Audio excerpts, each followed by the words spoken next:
अस्सलामुअलैकुम क्लास। आज हमारा लेक्चर नंबर 8 है, chapter number 10 properties of matter. हमारा चैप्टर नंबर 8 कंप्लीट हो गया था। अब इस लेक्चर में हम चैप्टर नंबर 10 स्टार्ट करेंगे। चैप्टर नंबर 10 इजी चैप्टर है।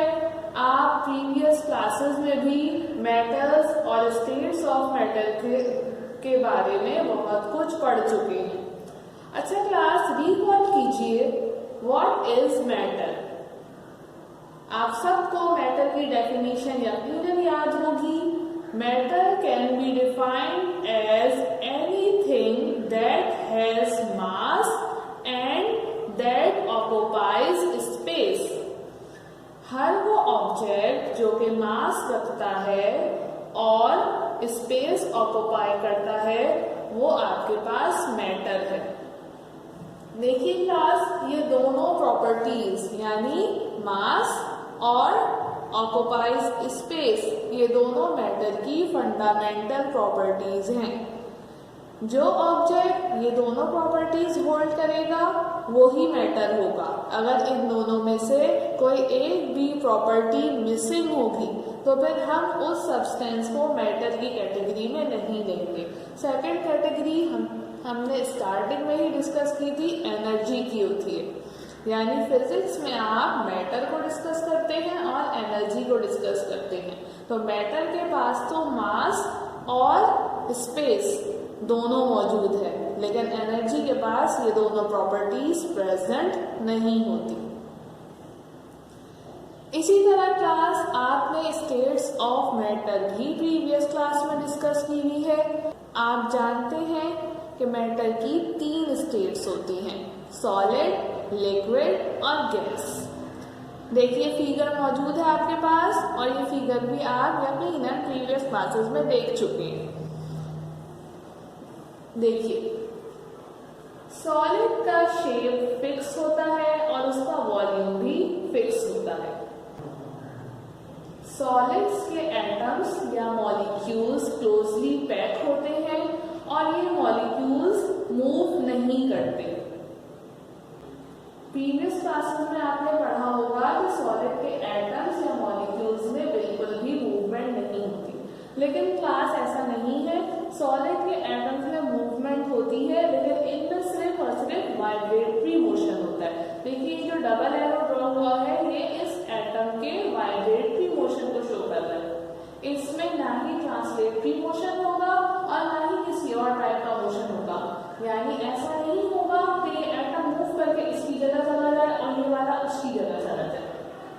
सिर्फ ये अपनी पोजीशन से टू एंड फ्रो मूव कर सकता है, क्योंकि इन एटम्स के दरमियान प्रेजेंट होती है स्ट्रॉन्ग फोर्स ऑफ अट्रैक्शन, जिसकी वजह से कोई भी एटम अपने प्लेस को नहीं छोड़ता।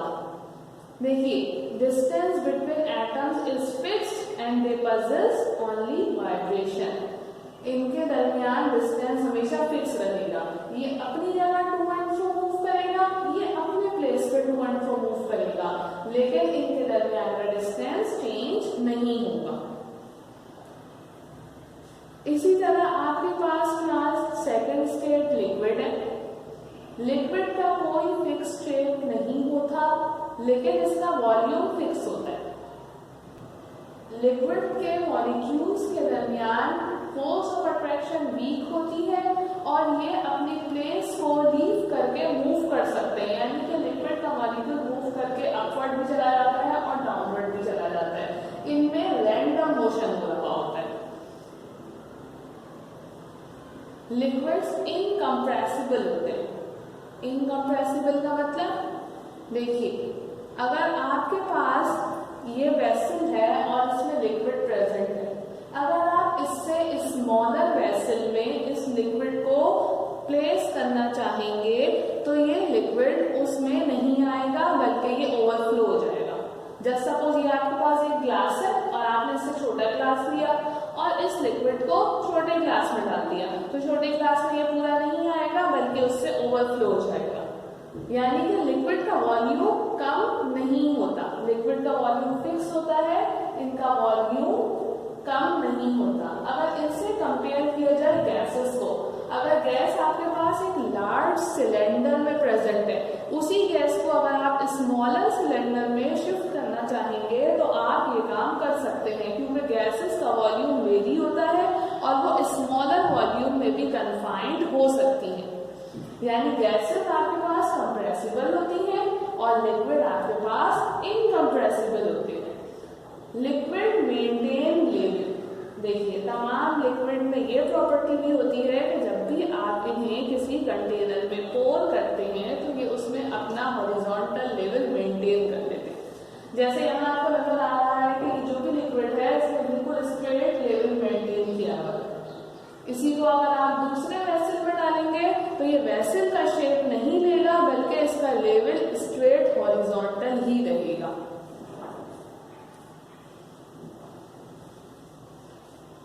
अब आ जाइए क्लास थर्ड स्टेट गैसेस की तरफ। गैसेस का ना ही फिक्स शेप होता है और ना ही इनका वॉल्यूम फिक्स्ड होता है। अभी हमने यही बात की थी कि अगर एक कोई गैस एक लार्जर सिलेंडर में मौजूद है, उसे आप स्मॉलर सिलेंडर में शिफ्ट करना चाहें तो अप टू सर्टेन एक्सटेंट आप ऐसा कर सकते हैं।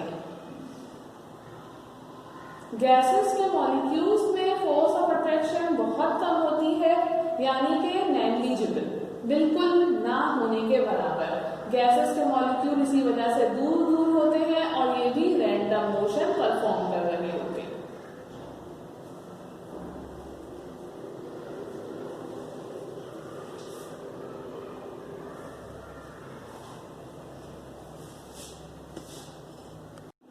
देखिए क्लास, यहाँ पे एक बात इम्पॉर्टेंट टू नोट है कि मैटर की स्टेट उसके नेचर पे डिपेंड नहीं करती, बल्कि ये उसके टेम्परेचर पे डिपेंड करती है। कोई भी मैटर तीनों स्टेट में भी एग्जिस्ट कर सकता है। जैसे आपको ये पिक्चर नज़र आ रही है, इसमें वाटर एग्जिस्ट कर रहा है in the form of ice, यानी ये सॉलिड स्टेट है। और वाटर नॉर्मली किस स्टेट में होता है हमारे पास? वाटर होता है लिक्विड स्टेट में। जैसे आपको ये वाटरफॉल की पिक्चर नज़र आ रही है।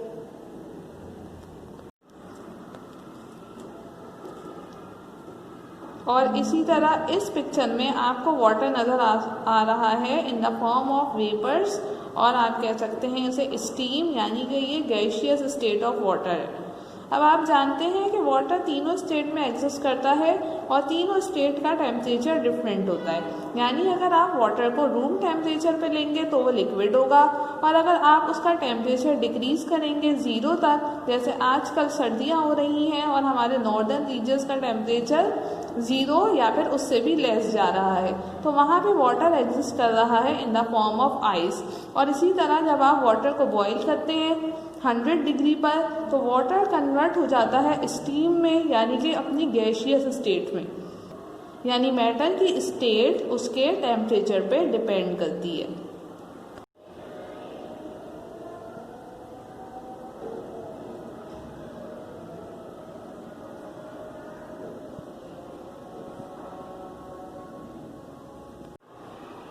इस फिगर को देखिए क्लास। इस फिगर में आपको ऑक्सीजन लिक्विड स्टेट में नज़र आ रही है। फर्स्ट बॉक्स में देखिए लिक्विड ऑक्सीजन लिखा हुआ है। आपने जनरली ऑक्सीजन को गैसियस स्टेट में देखा है, या आपने पढ़ा ही कि ऑक्सीजन तो गैस होती है। क्या ये लिक्विड स्टेट में भी एग्जिस्ट कर सकती है? जी क्लास, अपने राइट पे देखिए टेबल नज़र आ रहा है आपको। ऑक्सीजन का बॉइलिंग पॉइंट है -180 डिग्री सेंटीग्रेड, यानी कि जब आपका टेम्परेचर फॉल होके -183 डिग्री हो जाएगा तो ऑक्सीजन भी लिक्विड में कन्वर्ट हो जाएगी।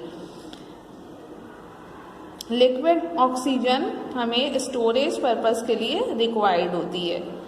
इससे आप ये बात समझ सकते हैं कि मैटर की फिजिकल स्टेट उसके टेम्परेचर पे डिपेंड करती है।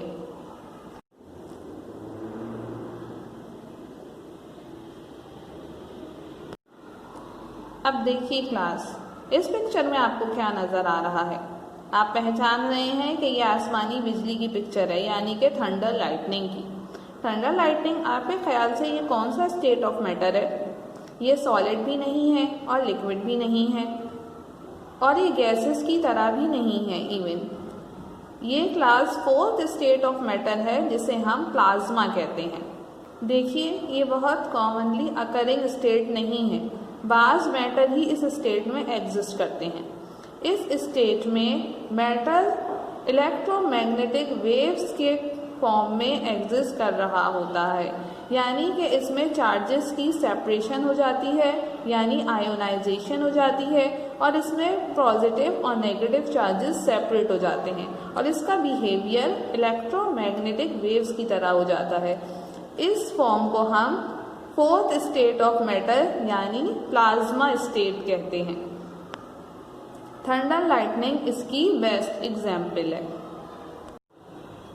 अब आपका होमवर्क ये है क्लास कि आप इस टॉपिक को बुक से स्टडी कीजिए और इसको नेट से सर्च कीजिए। फर्दर एग्जाम्पल सॉलिड की, लिक्विड की और गैसेस की सर्च कीजिए और इस पे बहुत अच्छा सा चार्ट बनाइए।